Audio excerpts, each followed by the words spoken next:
Doctor साहब के contact में आया, थोड़ा सा करीब गया, तो मुझे समझ में आया वो डॉक्टर साहब अपने दोस्त से अपना जो दर्द होता था वो बयां करते थे, अपने बारे में बताते थे कि यार अभी भी जो है प्लेन मैंने एमबीबीएस किया है और आज के टाइम पर स्पेशलाइजेशन का दौर है, अभी मुझे मास्टर डिग्री करनी है, एमडी या एमएस कुछ भी करना है, उसके लिए अलग से कंपटीशन करना पड़ेगा, बहुत सारा अभी हार्डवर्क करना पड़ेगा, और उसके बाद भी पता नहीं क्या होगा, हॉस्पिटल चलेगा कि नहीं चलेगा, क्योंकि पैसा तो तभी आएगा जब हॉस्पिटल चलेगा, जब मरीज आएंगे। माफी चाहता हूं, मेरा मतलब इस प्रोफेशन को खराब कहना नहीं है या डॉक्टर को खराब कहना नहीं है।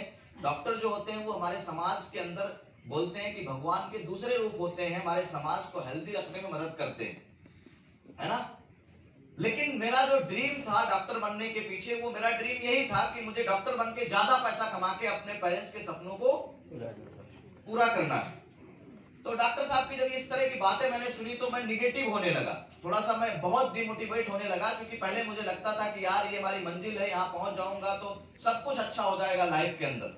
लेकिन अब मुझे ये दिख रहा था कि जहां मैं पहुंचना चाहता हूं वहां एक बंदा पहुंच के भी संतुष्ट नहीं है, उसके लाइफ में कोई भी चीज उतनी नहीं है जितना कि चाहिए लाइफ को एंजॉय करने के लिए। ना पैसा है, ना समय है, बस सुबह से शाम घर से क्लिनिक, क्लिनिक से घर, इसी में जिंदगी।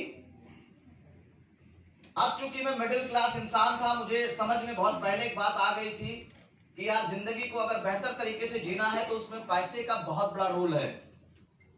पैसा बहुत ज्यादा चाहिए होगा लाइफ के अंदर, पैसे के लिए ही मैं डॉक्टर बनना चाहता था। लेकिन जब मुझे लगा कि नहीं, उसमें भी बहुत स्ट्रगल है, और दुनिया में जितने भी डॉक्टर्स होते हैं उसमें भी 5% डॉक्टर सफल हो पाते हैं, 95% औसत अपनी जिंदगी जी के इस दुनिया से चले जाते हैं।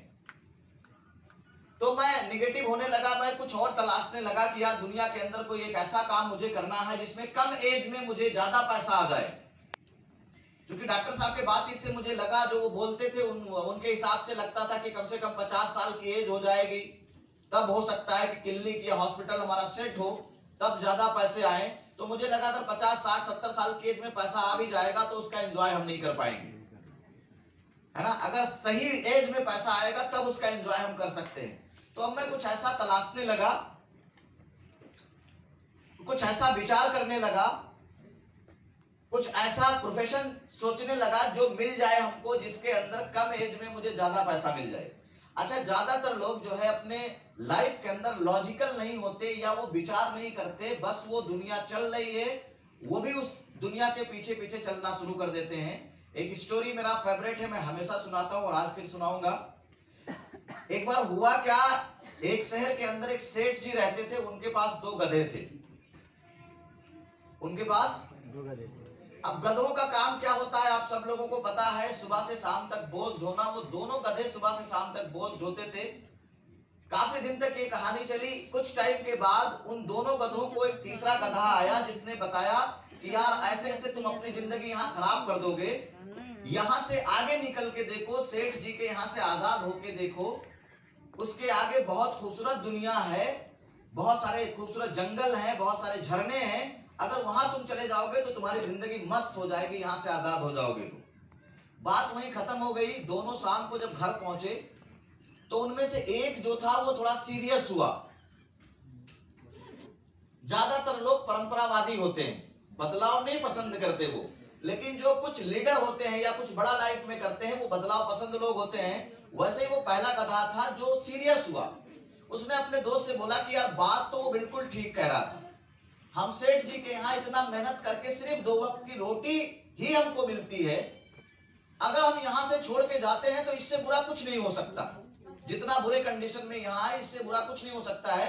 ऊपर वाले ने हमको पैदा किया है तो वो खाना तो देगा ही 2 टाइम का। लेकिन जो दूसरा था वो रिस्क, उतना भी रिस्क नहीं लेना चाहता था।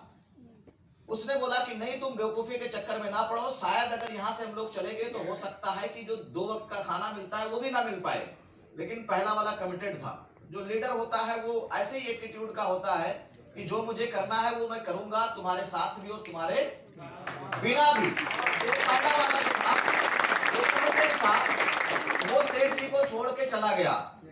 अब उसकी जिंदगी आजाद थी, कोई फाउंडेशन नहीं थी, कोई बोझ नहीं उसको उठाना पड़ता था। वो मौज मस्ती करता था, जंगलों में चलता था, झरने के किनारे पानी पीता था, खूब मौज करता था। एक टाइम के बाद वो खूब तंदुरुस्त हो गया, खूब हेल्दी हो गया, स्मार्ट हो गया।